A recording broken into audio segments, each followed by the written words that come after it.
জানাবো ইশরাকের মেয়র ইস্যুতে বিএনপি কি সরকার বিরোধী আন্দোলনের পথে হাঁটছে। এবার রাজপথে নামছেন ইশরাক। এবং সর্বশেষ জানাবো চাঁদাবাজির অভিযোগে বৈষম্য বিরোধী ছাত্র আন্দোলনের দুই নেতা গ্রেপ্তার।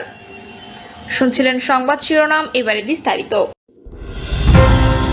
ইশরাকের মেয়র ইস্যুতে বিএনপি কি সরকার বিরোধী আন্দোলনের পথে হাঁটছে। বিএনপি নেতা ইশরাক হোসেনকে ঢাকা দক্ষিণ সিটি কর্পোরেশনের মেয়র হিসেবে শপথ পড়ানোর দাবিতে টানা আন্দোলন কর্মসূচি চালিয়ে যাচ্ছেন তার সমর্থকরা। নগর ভবনে তালা লাগিয়ে ইশরাক সমর্থকদের অবরোধের কারণে দক্ষিণ সিটি কার্যালয়ে কার্যত অচল অবস্থা তৈরি হয়েছে। যদিও এখনো পর্যন্ত মেয়র হিসেবে ইশরাক হোসেন শপথ নিতে পারবেন কিনা সেটি স্পষ্ট করা হয়নি সরকারের পক্ষ থেকে। বিবিসি বাংলার এক প্রতিবেদনে বলা হয়, এই ইস্যুতে ঢাকাবাসী ব্যানারে ইশরাক হোসেনের কর্মী সমর্থকরা আন্দোলন করলেও এখনো দলগত অবস্থান নিয়ে আন্দোলনে যায়নি বিএনপি।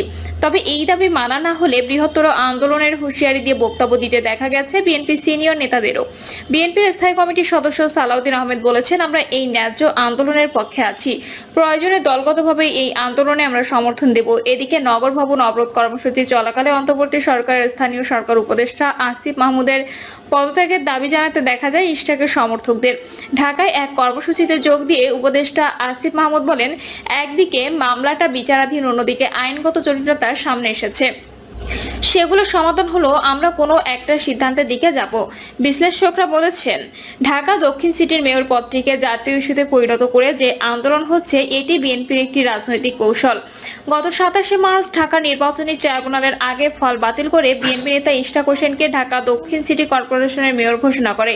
এক মাস পরে গত 27 এপ্রিল রাতে ইশরাককে মেয়র ঘোষণা করে গেজেট প্রকাশ করে নির্বাচন কমিশন। গেজেট হলেও স্থানীয় সরকার বিভাগ থেকে শপথের তারিখ ঘোষণা করা হয়নি এখনো। ইশরাক হোসেনকে মেয়র হিসেবে শপথ পড়ানোর দাবিতে আর সমর্থকেরা গত বুধবার থেকে ঢাকাবাসী ব্যানারে নগর ভবনের সামনে বিক্ষোভ কর্মসূচি চালিয়ে যাচ্ছেন। আন্দোলনের এক পর্যায়ে গত শনিবার নগর ভবনের প্রধান গেট সহ বিভিন্ন কক্ষে তালা লাগিয়ে দেয় ইশরাক হোসেনের সমর্থকরা। এরপর মঙ্গলবার নগর ভবনের মূল গেটের সামনে মঞ্চ বানিয়ে বিক্ষোভ ও অবস্থান কর্মসূচি চলছিল। সকাল 10টা থেকে শুরু হয় এই কর্মসূচি। এতে অংশ নেওয়া অনেক স্থানীয় সরকার উপদেষ্টা আসিফ মাহমুদ, সজীব ভুইয়ার পদত্যাগের দাবি জানান। ইশরাকের সমর্থকরা বলছেন, তাদের দাবি না মানা পর্যন্ত তারা তাদের আন্দোলন চালিয়ে যাবেন। এদিকে ওই এলাকায় মঞ্চ প্রস্তুত করে কনসার্টেরও আয়োজন করা হয়েছে গত 2 দিনে। ওই অবস্থান ও বিক্ষোভ কর্মসূচির কারণে সকাল থেকে বঙ্গবাজার গোলাপ শাহ মাজার পর্যন্ত রাস্তায় যান চলাচল বন্ধ হয়ে গেছে। গোলাপ শাহ মাজার মোড়ের সড়কে অবস্থান নিয়েছেন ইশরাকের সমর্থকেরা। টানা এই কর্মসূচির কারণে গত কয়েকদিন ধরে দক্ষিণ সিটি কর্পোরেশনের সব নাগরিক সেবা বন্ধ রয়েছে। সেবা নিতে এসে ফেরত ভোগান্তিতে পড়তে হয়েছে বাসিন্দাদের। সাবেক স্থানীয় সরকার সচিব আবু আলম মোহাম্মদ শহীদ খান বলেন, এই আন্দোলনের ফলে কার্যত অবরুদ্ধ হয়ে রয়েছে ঢাকা দক্ষিণ সিটি কর্পোরেশন। আন্দোলনকারী ও ইশরাক সাহেবের এটা বুঝতে হবে, এভাবে জনদুর্ভোগ সৃষ্টি ঠিক হচ্ছে না। শুধু দক্ষিণ সিটি কর্পোরেশন নয়, গত বছর সচিবালয়ের 7 নম্বর ভবনে আগুন লাগার পর স্থানীয় সরকার, পল্লী উন্নয়ন ও সমবায় মন্ত্রণালয়ের বিভিন্ন কার্যালয় দক্ষিণের নগর ভবনে স্থানান্তর করা হয়। ফলে শুধু নাগরিক সেবা নয়, এই অবরোধ কর্মসূচির ফলে স্থানীয় সরকার, পল্লী উন্নয়ন ও সমবায় বিভাগের কর্মকর্তা কর্মচারীরাও বিপাকে পড়েছেন। ইশরাক হোসেনকে মেয়র হিসেবে শপথ পড়ানোর দাবিতে কয়েকদিন ধরে নগর ভবনের সামনে বিক্ষোভ চলছিল ঢাকাবাসী ব্যানারে। এতে ইশরাকের কর্মী সমর্থকরা অংশ নিলেও তাদের কোনো দলীয় ব্যানারে অংশ নেয়নি। তবে সেখানে থাকা অনেকে বিএনপি রাজনীতির সঙ্গে যুক্ত ছিল। এ নিয়ে গত সোমবার পাল্টাপাল্টি ফেসবুক স্ট্যাটাসও দিয়েছে ইশরাক হোসেন ও আসিফ মাহমুদ। সোমবার বিএনপির একজন শীর্ষ নেতা এই আন্দোলন ঘিরে ঢাকার বৃহত্তর আন্দোলনের ইঙ্গিত দিয়েছিলেন। বিএনপি মনে করছে, বর্তমান সরকার সিটি কর্পোরেশন ও নিজেদের ক্ষমতা ধরে রাখতে নানা কৌশলের পথ বেছে নিয়েছে, যে কারণে আন্দোলনই একমাত্র সমাধান। বিএনপির স্থায়ী কমিটির সদস্য সালাউদ্দিন আহমেদ বলেন, এখনো পর্যন্ত দক্ষিণ সিটি কর্পোরেশনের সাধারণ জনগণ এই আন্দোলনের সঙ্গে সম্পৃক্ত আছে। এই আন্দোলনে আমরাও সমর্থন করছি। সাধারণ মানুষের আন্দোলনে একটা পর্যায়ে অবশ্যই আমাদের সক্রিয়ভাবে দলগতভাবে অংশগ্রহণ করতে হবে যদি সরকারের টনক না নড়ে। বিএনপির এই নেতা বলেছেন, ইশরাককে শপথ পড়াতে সংবাদ সম্মেলন সহ নানাভাবে দাবি জানিয়ে আসছে বিএনপি, কিন্তু তারপরও দাবি আদায় না হওয়ায় আন্দোলনে দলগতভাবে অংশ নেওয়ার কথাও জানিয়েছেন তিনি। নগর ভবনে এই অবরোধ কর্মসূচি থেকে স্থানীয় সরকার উপদেষ্টা আসিফ মাহমুদের পদত্যাগ দাবি করেন ইশরাক সমর্থকরা। দুপুরে সাভারে এক অনুষ্ঠানে উপদেষ্টা আসিফ মাহমুদ বলেন, সবসময় সরকার একটা বোর্ডিং হিসেবে কাজ করে।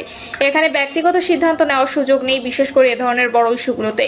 আর এই ধরনের ডিসিশনগুলো একা ব্যক্তি হিসেবে আমি নিচ্ছি এটা ভাবার সুযোগ নেই। বিশ্লেষকদের কেউ কেউ মনে করছেন চাপ প্রয়োগ করে এই ক্ষেত্রে দাবি আদায় করা বিএনপির জন্য একটি কষ্টসাধ্য হয়ে যেতে পারে।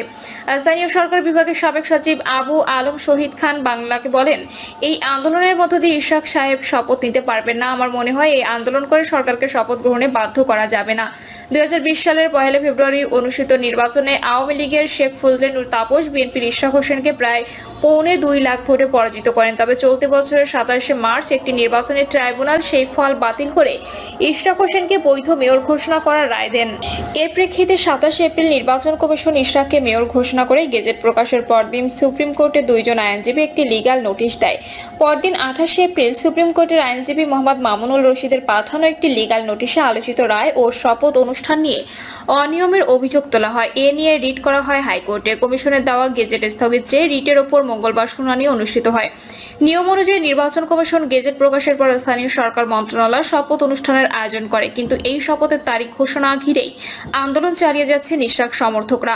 স্থানীয় সরকার উপদেষ্টা আসিফ মাহমুদ বলেন, যেহেতু নানা ধরনের আইনি জটিলতা তৈরি হয়েছে, মেয়াদ সংক্রান্ত জটিলতা তৈরি হয়েছে, এই জটিলতা নিরসনে আমরা আইন মন্ত্রণালয়ের মতামত চেয়েছি। তিনি বলছেন, আদালতে আইনি লড়াই লড়তে হবে এবং যে জটিলতাগুলো আছে সেগুলো নিয়ে আইন মন্ত্রণালয়ের মতামতের ভিত্তিতে আমরা একটা সিদ্ধান্তে পৌঁছাতে পারবো। স্থানীয় সরকার বিশ্লেষকরা বলছেন, ঢাকা সিটি কর্পোরেশনের ওই নির্বাচন মাত্র 30% ভোট পড়েছিল। ওই নির্বাচন নিয়েও ছিল নানা প্রশ্ন। সাবেক সচিব আবু আলম শহীদ খান বলেন, শুধু মেয়র দিয়ে তো সিটি কর্পোরেশন চলে না। এই নির্বাচনে যারা কাউন্সিলর হিসেবে দ্বিতীয় সর্বোচ্চ ভোট পেয়েছিলেন তারা যদি এখন একই ধরনের রায় চায় তাদের ক্ষেত্রে কি সিদ্ধান্ত হবে? তিনি বলেন, এই ধরনের নির্বাচনে কেউ যদি মেয়র পদে বসেন তাহলে বিগত সরকারের সময় নির্বাচনগুলোর বৈধতার প্রশ্নগুলো সামনে আসবে। প্রিয় দর্শক, এই ছিল এখনকার সর্বশেষ সংবাদ। আপডেট সব সংবাদ পেতে চ্যানেলটি সাবস্ক্রাইব করে বেল আইকনটি ক্লিক করে রাখুন।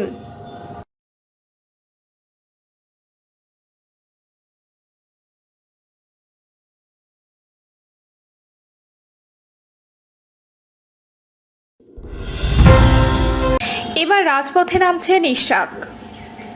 বিএনপি নেতা ইশরাক হোসেনকে ঢাকা দক্ষিণ সিটি কর্পোরেশনের মেয়র পদে দায়িত্ব বুঝিয়ে দেওয়ার দাবিতে বিক্ষোভ কর্মসূচি অব্যাহত রাখার সিদ্ধান্ত নেওয়া হয়েছে। রাজধানীর মৎস্য ভবন ও কাকরাইল মোড়ে অন্তর্বর্তী সরকারের প্রধান উপদেষ্টার বাসভবন যমুনার প্রবেশ মুখের কাছে অবস্থান নিয়ে বিক্ষোভ চালিয়ে যাচ্ছে ইশরাকের সমর্থক ও দক্ষিণ সিটির সাধারণ মানুষ। ফেসবুক পোস্টে তিনি লিখেছেন, আন্দোলনকারী জনতার প্রতি সর্বাত্মক সংহতি জানাতে এবং তাদের সঙ্গে যতদিন প্রয়োজন রাজপথে সহাবস্থান করার জন্য অল্প সময়ের মধ্যে হাজির হব ইনশাল্লাহ। এর আগে দুপুরে নিজের ফেসবুক পেজে আরেকটি পোস্ট দেন ইশরাক। সেই পোস্টে সমর্থকদের রাজপথ না ছাড়ার নির্দেশনা দেন তিনি। মেয়র পদের শপথ না পড়ানোর আগ পর্যন্ত সমর্থকদের উদ্দেশ্যে রাজপথ না ছাড়ার নির্দেশনা দিয়ে ইশরাক বলেন, নির্দেশ একটাই, যতক্ষণ দরকার রাজপথ ছেড়ে উঠে আসা যাবে না।